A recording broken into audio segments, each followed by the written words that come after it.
Hi there. Tonight is video number 100 for me. So tonight I'm going to talk about YouTube. There's so much we can do with YouTube. We have all kinds of channels and all kinds of posts on these channels. We have video blogs from all kinds of people. We have comedy shows and gaming channels and documentaries with and without quotation marks. There is so much we can do with YouTube. But tonight I'm going to talk about a very specific thing that YouTube can be used for. I'm talking about using YouTube to overcome brain damage. You see, the brain is not static. People used to believe that your brain stops developing at age 25 or so, maybe even earlier, but that is simply not true.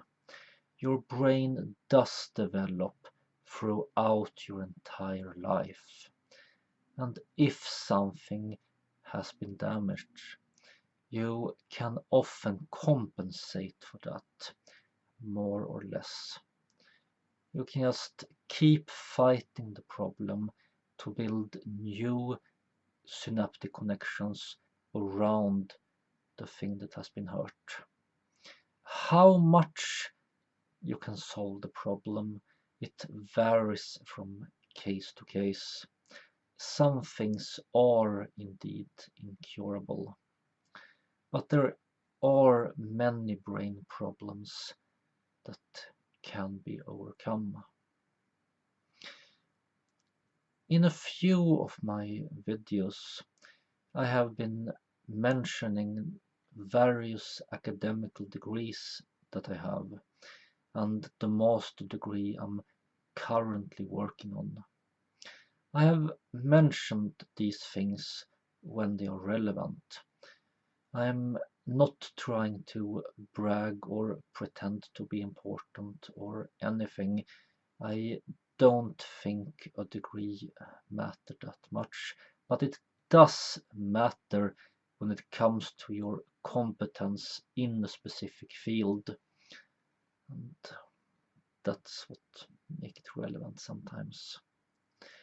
What I have not told you until now is that time in early grammar school when my mother was told that my recent brain damage was incurable, that I would never be capable of becoming a part of society.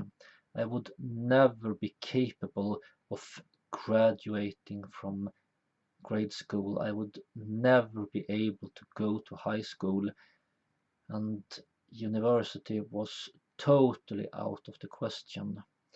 I would never be capable of having a job or being a part of society or anything. She was advised to put me in an institution and throw away the key. I was a quite average kid when I entered the first year of grammar school, grade school. I'm not sure what it's called in different countries. It's called grundskolan here in Swedish. Anyway, the school I went to was a rather harsh one with a lot of bullying. I was neither one of the targets nor one of the bullies. This bullshit just happened around me. I saw quite a bit of awful things, but it wasn't really my problem either way. I had some hobbies. One of them was riding. I would go riding horses, especially on certain summer camps.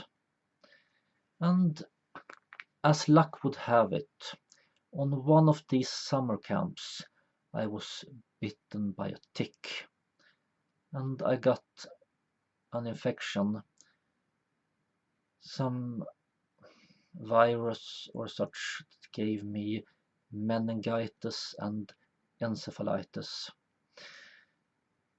I don't know if they have an easier name in English.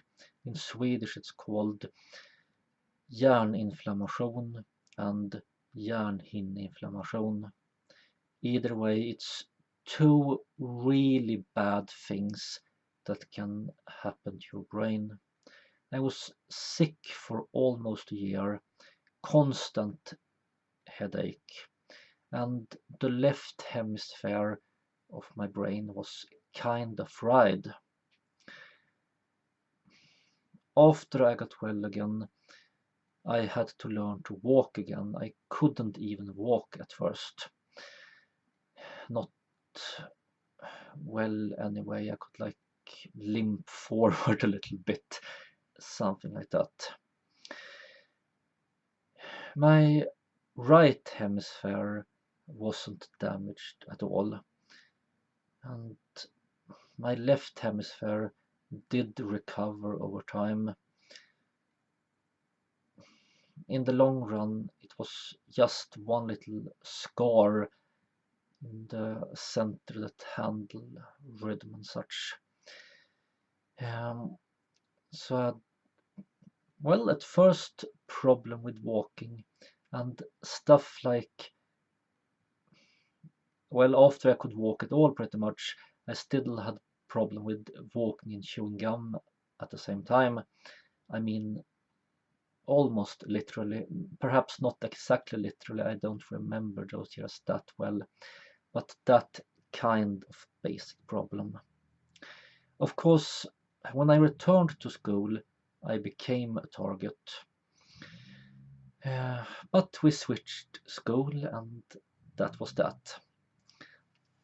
There was 3 phases to my recovery. The first phase was with my mother. She had to be my physical therapist. Lots of dancing and coordination, workouts and such, and forcing me to write with my right hand. I am right-handed, but you know, the brain hemispheres are cross-wired, so my left brain hemisphere being knocked out meant that the right side of my body was knocked out.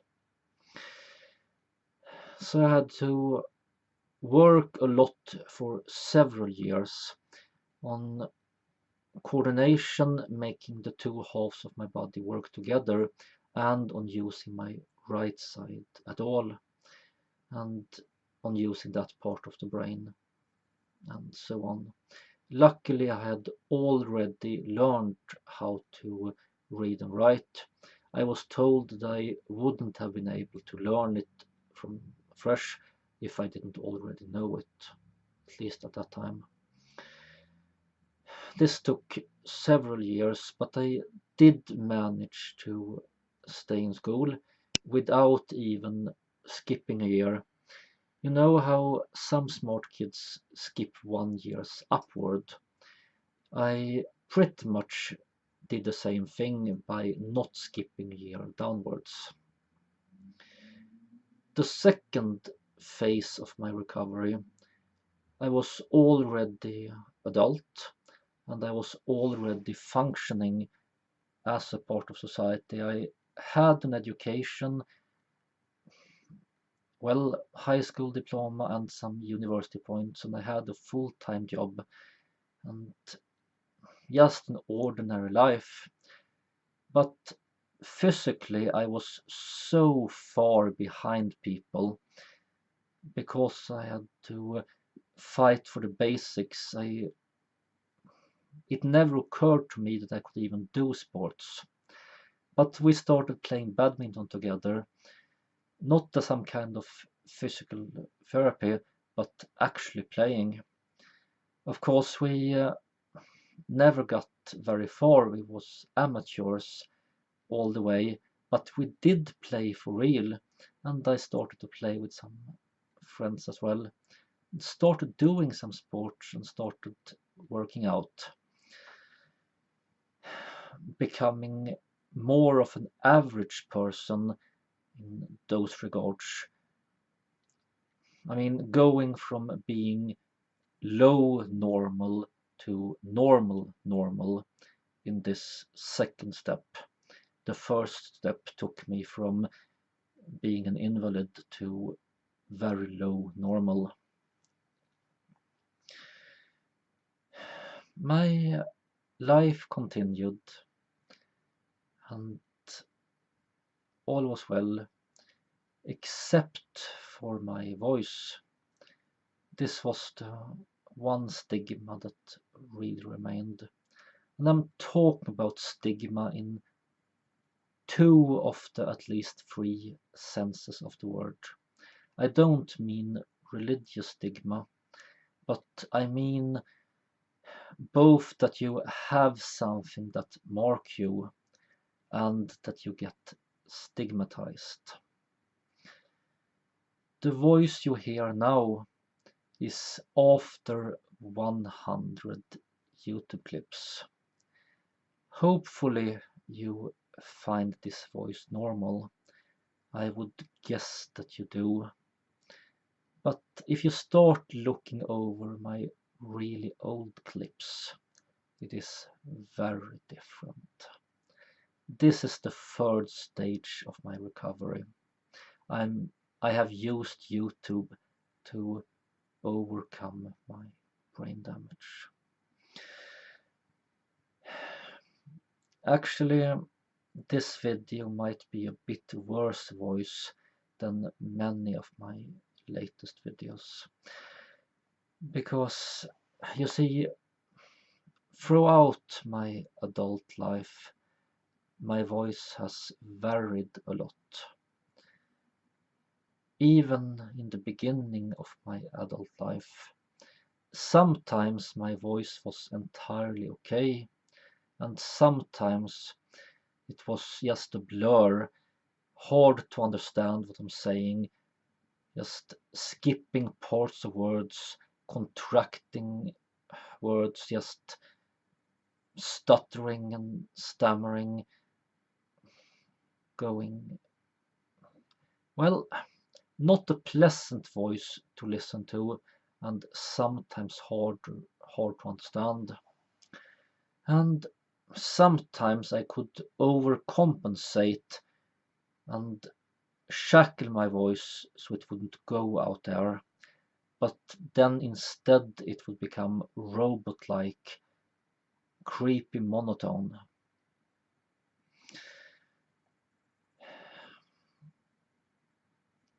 In the last few months, my voice is quite often more like a regular voice. Some people say that I like my voice a lot. I never heard that before.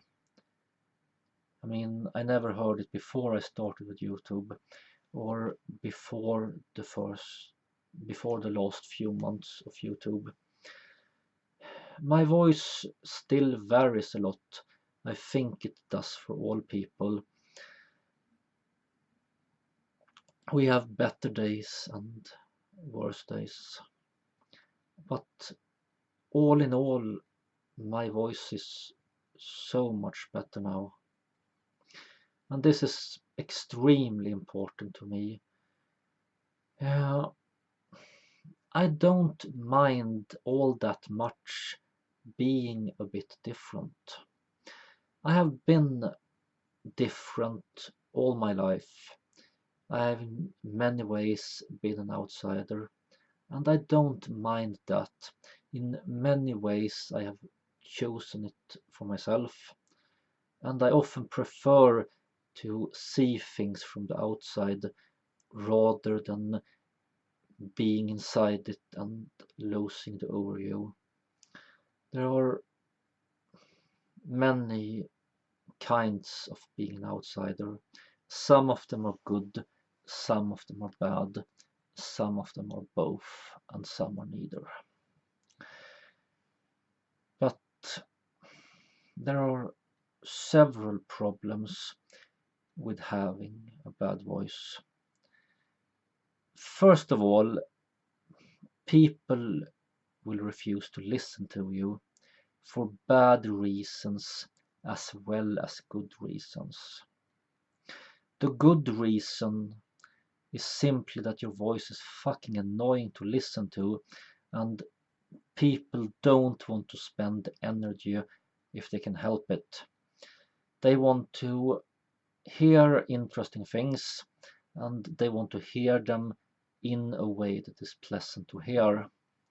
I might be able to pull off the first part, at least for people who are interested in the same things as I am.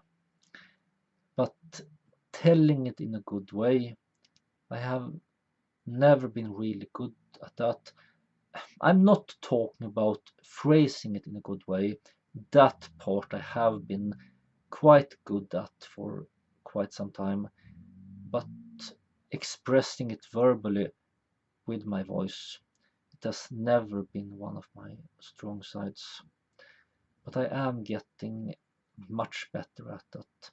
I'm really grateful for that. Then we also have the bad reasons.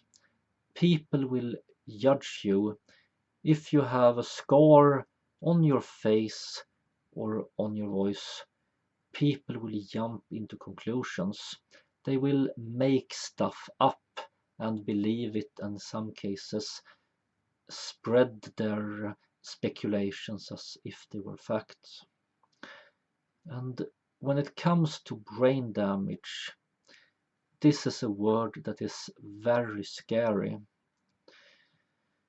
I have sometimes gotten the feedback that I shouldn't let people know about this. I should keep it as if it was a shameful secret. I'm not ashamed of having been bitten by a tick.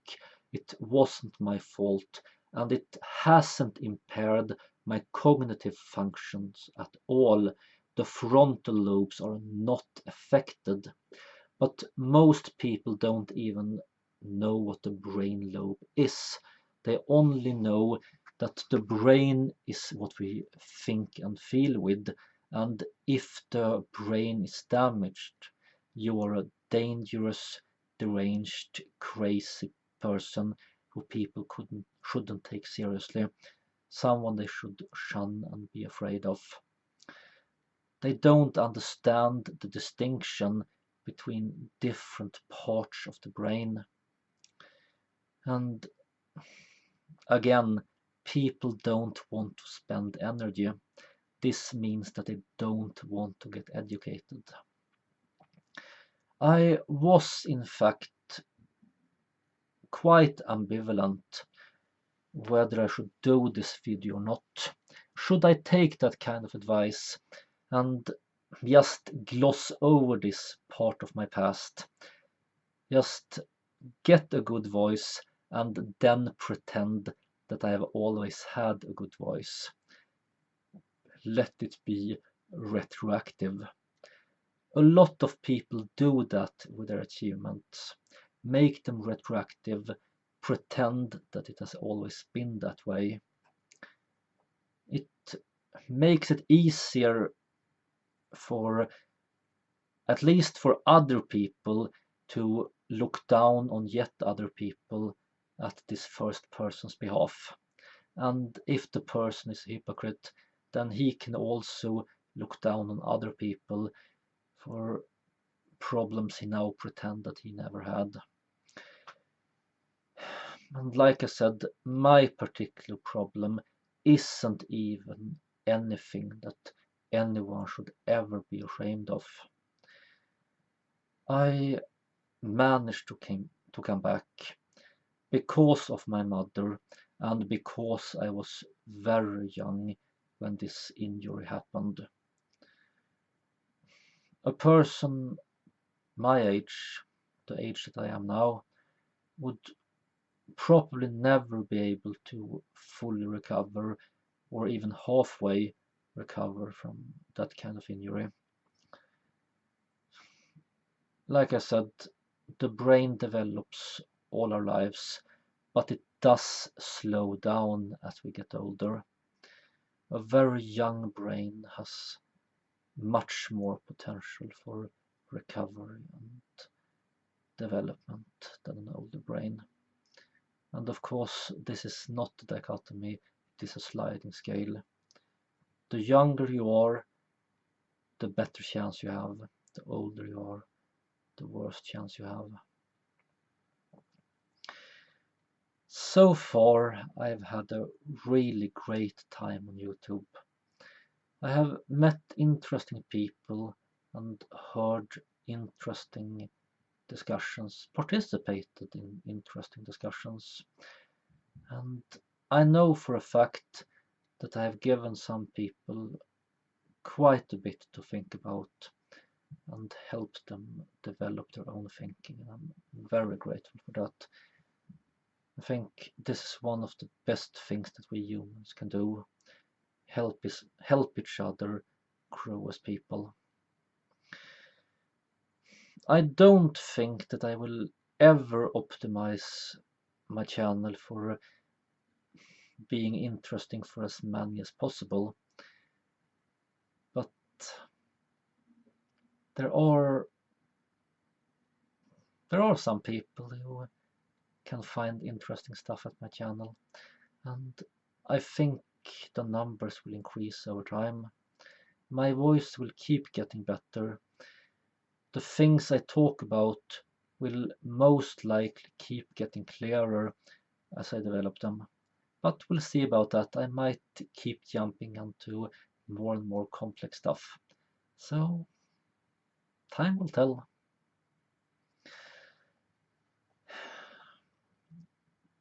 So, in conclusion, I want to thank the people who started YouTube for giving us this chance. And to everybody out there who only watches videos, if you're not making videos of your own, think about starting. Don't be shy, don't be too self-conscious. If you have a bad voice, YouTube is the perfect place to work on it. However, do keep yourself to things that you do have a clue about.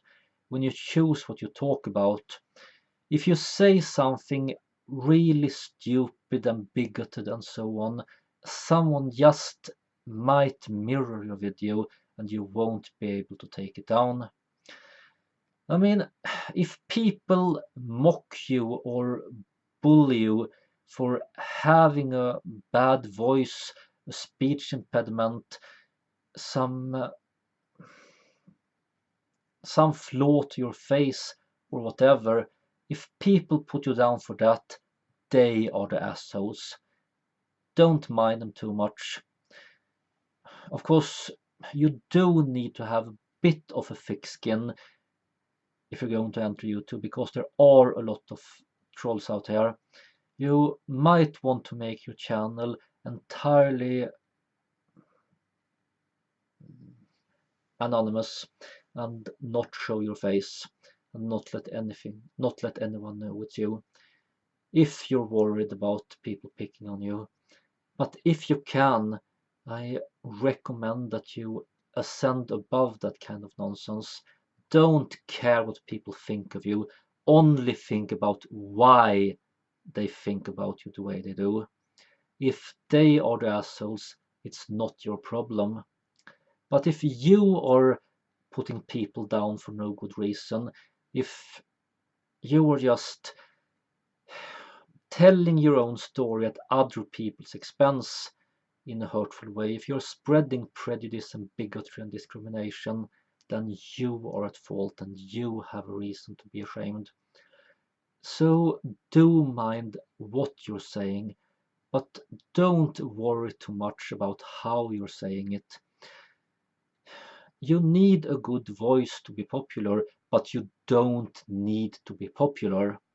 Just start out, it will get better over time. Just work on it.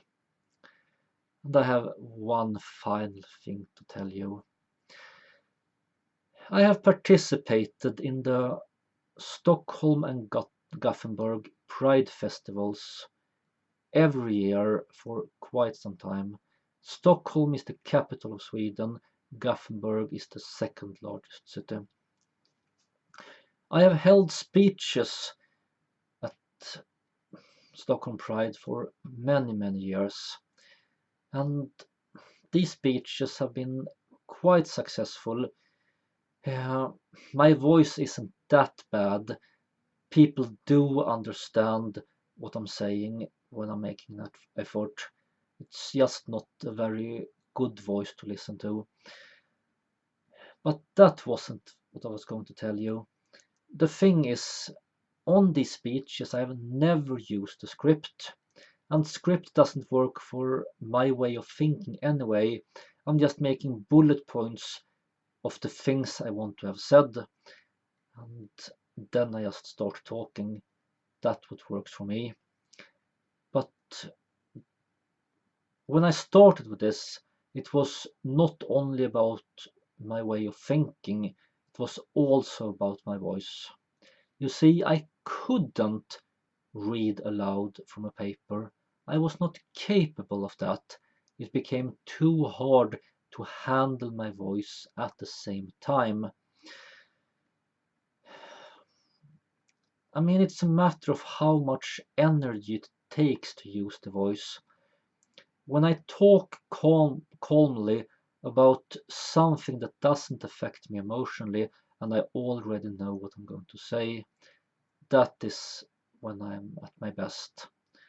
And when I'm under pressure and not sure what to say, or when I'm going to read the exact words of a script, especially that last point, that's where I couldn't handle it. But the lovely family I stay with up in Stockholm when I visit the Pride Festival, they have several little kids, and they had this really cute little storybook about Princess Kristalla. To make a short story even shorter, the princess isn't really happy in the palace. She runs off to play with the girl of the people. They become good friends, but the queen finds them and lock the princess in the castle. And then when she becomes 18, they lock her in the tower and send word to all the princes that, hey, there's a princess and half a kingdom for you. Come pick the princess from the tower after you slay the dragon, and you will have this prize. Of course, the princess escapes from the tower, finds her friend, and they realize that they love each other. So they save the dragon from all the princes, also saving a few princes from the dragon while they're at it. And then these two girls marry each other and live happily ever after. And I read this book to the little girls in this family. I wasn't the best of readers, but I could do it no problem. A year ago, I would not have been capable of that, but I could read a story to these children thanks to YouTube. So, this is just one of the many ways in which YouTube is wonderful. I will keep growing, and so will you if you work on it. Start your own channel, don't be shy. There's always someone who wants to hear what you have to say. And that's all I have to say for now. Live long and prosper.